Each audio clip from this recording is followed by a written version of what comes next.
നമസ്കാരം. ഹായ് കൂട്ടുകാരെ, എല്ലാ കൂട്ടുകാർക്കും നമ്മുടെ മലയാള സ്റ്റോറീസിലേക്ക് സ്വാഗതം.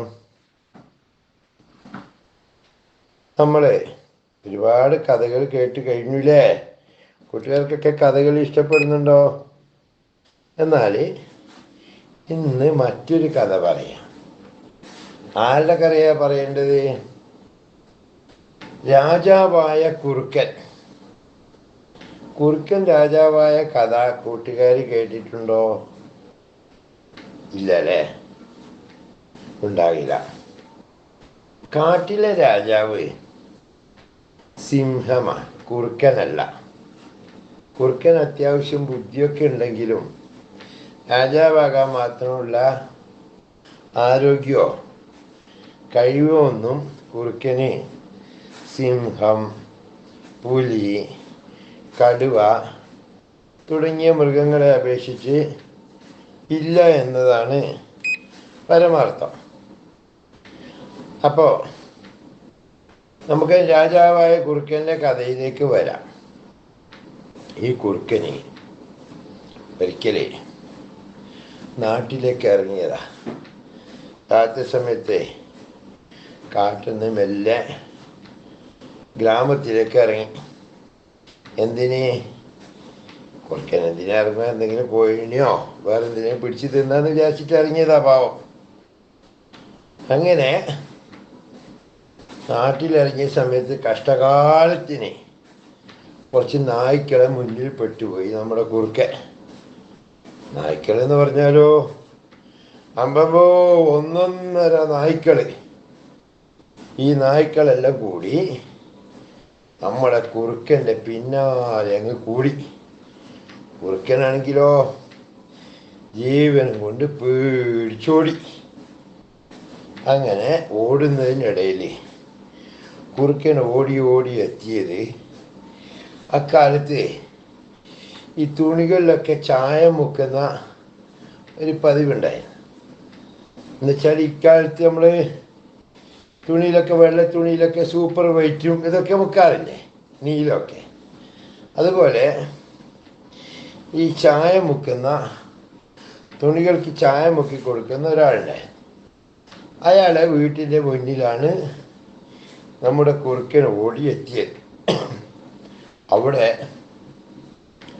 വലിയൊരു പാത്രത്തിൽ ഈ ചായം കലക്കി വെച്ചിട്ടുണ്ടായിരുന്നു, നീല കളറുള്ള ചായം. കുറുക്കൻ്റെ പുറകെ ആരുണ്ട്? മുട്ടോളന്മാരായ നായ്ക്കൾ പുറകെ വരുന്നുണ്ട്. കുറുക്കൻ പേടിച്ചോടിയതാ. ഓടി ഓടി എത്തിയതാണ് ഈ നെയ്ത്തുകാരൻ്റെ വീട്ടിലുള്ള കലക്കി വെച്ച നീല ചായത്തിൻ്റെ പാത്രത്തിൻ്റെ മുന്നിൽ. എന്താ കുറുക്കൻ നോക്കുമ്പോൾ നായിൻ്റെ ഓടി വരുന്ന നായ്ക്കളിയാണ് കാണുന്നത് വേക്കുന്നത്. ഒന്നും ചിന്തിച്ചില്ല. കുറുക്കൻ മെല്ലെ ഈ ചായത്തിലേക്ക് എടുത്ത് ചാടി അതിലാടെ ഇരുന്നു, പതുങ്ങിയിരുന്നു. നായ്ക്കൾ വന്നു, അവിടെ ഇവിടെയൊക്കെ നോക്കി, കുറുക്കനെ കണ്ടില്ല. അവർ തിരിച്ചു പോയി.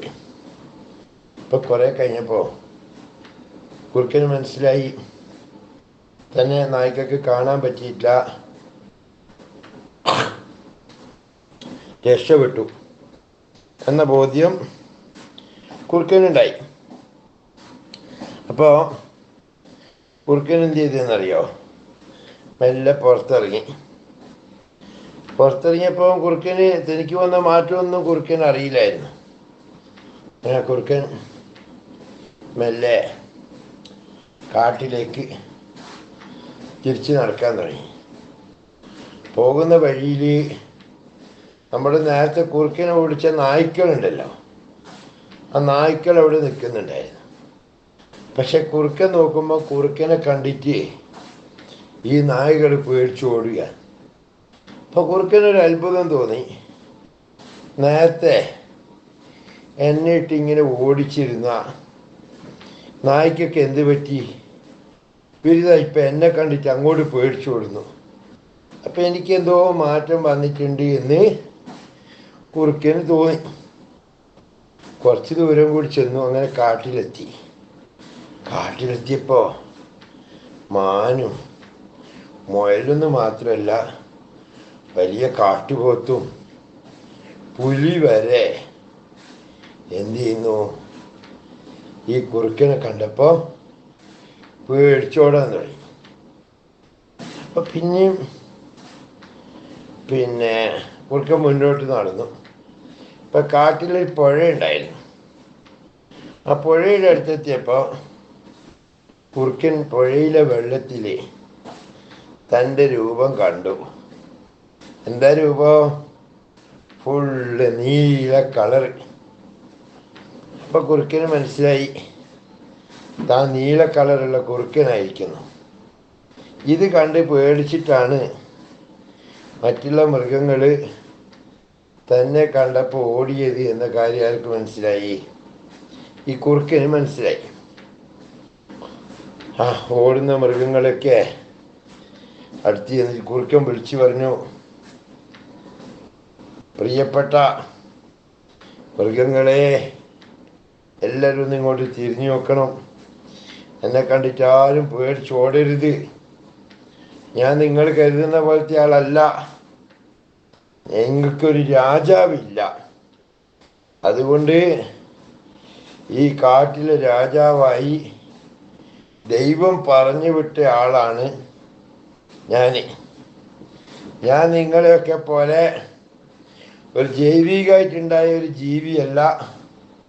ദൈവം നേരിട്ട് വിട്ടയാളാണ്. അതുകൊണ്ട് എല്ലാവരും എന്നെ സ്നേഹിച്ചും അനുസരിച്ചും ബഹുമാനിച്ചും നിൽക്കണം എന്ന് കുറുക്കൻ പ്രഖ്യാപിച്ചതോടുകൂടി ബാക്കി എല്ലാ മൃഗങ്ങളും കുറുക്കൻ്റെ അടുത്തേക്ക് വന്നു. പേടി മാറി മൃഗങ്ങൾക്ക്. നമ്മൾ രാജാവല്ലേ. അപ്പോൾ മൃഗങ്ങളോടൊക്കെ അടുത്തു വന്നവരോടൊക്കെ കുറുക്കൻ പറഞ്ഞു, നിങ്ങൾക്ക് എന്താവശ്യമുണ്ടെങ്കിലും എന്നോട് വന്ന് പറയാൻ മറക്കരുത്. അങ്ങനെ കുറുക്കൻ മൃഗങ്ങളുടെ രാജാവായി. കുറുക്കൻ തൻ്റെ മന്ത്രിയായി പുലിനെ നിയമിച്ചു. പുലി കുറുക്കൻ്റെ മന്ത്രി, കുറുക്കൻ രാജാവ്. പുലിക്കും അറിയില്ല, മറ്റു മൃഗങ്ങൾക്കും അറിയില്ല ഇയാൾ കുറുക്കനാണ് എന്നുള്ള കാര്യം. അങ്ങനെ നമ്മുടെ കുറുക്കൻ രാജാവ് എന്ത് ചെയ്തെന്നറിയോ? ഭരണം ഏറ്റെടുത്ത ശേഷം ആദ്യത്തെ നിയമം പാസ്സാക്കി. എന്താ നിയമം എന്നറിയോ? അവിടെയുള്ള കുറുക്കന്മാരെല്ലാം നാട് കടത്തി. ഇവിടെ ഒരൊറ്റ കുറുക്കന്മാരുണ്ടാകരുത് എന്ന് പറഞ്ഞു. എന്താ പറയാ കാരണമെന്ന് ബാക്കിയുള്ള മൃഗങ്ങൾക്കൊന്നും മനസ്സിലായില്ല. കൂട്ടുകാർക്ക് മനസ്സിലായോ? എന്നാൽ നിങ്ങൾ മനസ്സിലാക്കിയ കാര്യം എന്താണെന്ന് കമൻറ്റ് ബോക്സിൽ എഴുതാൻ മറക്കരുത്.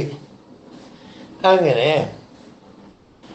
കുറുക്കൻ സുഖമായി ഭരിച്ചുകൊണ്ടിരിക്കുന്ന ഇതിനിടയിൽ ഒരിക്കലൊരു സംഭവം ഉണ്ടായി. കുറുക്കൻ രാജാവ് തൻ്റെ കൊട്ടാരത്തിൽ ഇങ്ങനെ ഭരണം നടത്തുന്നു. നമ്മുടെ പുലി മന്ത്രിയായിട്ടുണ്ട്. ഇങ്ങനെയൊക്കെയുള്ള അവസ്ഥയിൽ ഒരു രാത്രി കുറുക്കൻ രാജാവ് മെല്ലെ പുറത്തേക്ക് നോക്കിയപ്പോൾ എന്താ കാണുന്ന കാഴ്ച എന്നറിയോ? ആകാശത്ത് നല്ല നിലാവ്. എവിടെ നിന്നോ കുറേ കുറുക്കന്മാർ ഓരിയിടുന്നു. അത് കേട്ടപ്പോൾ ഈ കുറുക്കൻ രാജാവാണെങ്കിലും അല്പനേരത്തേക്ക് താൻ രാജാവാണെന്ന കാര്യം തന്നെ അങ്ങ് മറന്നുപോയി. അവനോടൊന്ന് കൂവിപ്പോയി. രാജാവായ കുറുക്കൻ കൂവി. ആദ്യം കൂവിൽ കേട്ടപ്പോൾ പുലിക്കൊന്നും മനസ്സിലായില്ല. പിന്നെ നോക്കാം പിന്നെയുണ്ട് കൂവുന്ന്. അതോടെ പുലിക്കും കൊട്ടാരത്തിലുള്ളവർക്കെല്ലാം ഒരു കാര്യം മനസ്സിലായി, ഇതൊരു കുറുക്കനല്ലേ, അമ്പടാ ഇത് നമ്മളെ പറ്റിക്കുകയായിരുന്നു അല്ലേ. അപ്പം തന്നെ ബാക്കിയുള്ള മൃഗങ്ങളിൽ ഒരുമിച്ച് കൂടി നമ്മളെ രാജാവ് എന്ന് പറയുന്നയാള് ഇത് ദൈവം അയച്ചയാളോ അല്ലാതെ പിന്നെ എന്തെങ്കിലും കഴിവുള്ള ആളൊന്നുമല്ല. ഇവൻ വെറും കുറുക്കനാടാ എന്ന് മനസ്സിലാക്കി. അപ്പം പറഞ്ഞു, ഓടിച്ച് പിടിയടാ അവനേന്ന് പറഞ്ഞു, തല്ലടാ അവനേന്ന് പറയേണ്ട താമസം. ഓടിച്ച് പിടിച്ച് പുലി കടിച്ചങ്ങ് കൊന്നു കഴിഞ്ഞു. ആരെ? കുറുക്കൻ രാജാവിനെ. അപ്പം നീല കളറുള്ള കുറുക്കൻ രാജാവായി. കുറേ കാലം വേഷം കെട്ടിയെങ്കിലും ഒരു നിർണായക ഘട്ടത്തിൽ അവനെക്കുറിച്ചുള്ള സത്യം മറ്റുള്ളവർ അറിയാൻ ഇടവന്നു. അവനോട് കൂവിയത് കൊണ്ടാണ് ഈ ബുദ്ധിമുട്ടെല്ലാം ഉണ്ടായത്.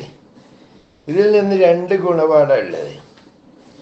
ഏതൊരു ജീവിയും എന്ത് വേഷം കെട്ടിയാലും ഏതെങ്കിലും ഒരു സമയത്ത് അവൻ്റെ വർഗ സ്വഭാവം പുറത്തു വരും. അതാണല്ലോ കുറുക്കൻ കൂവിയതിൽ നിന്ന് മനസ്സിലാകുന്നത്. പിന്നെ ആളുകളെ എല്ലാ കാലത്തും പറ്റിക്കാൻ കഴിയില്ല.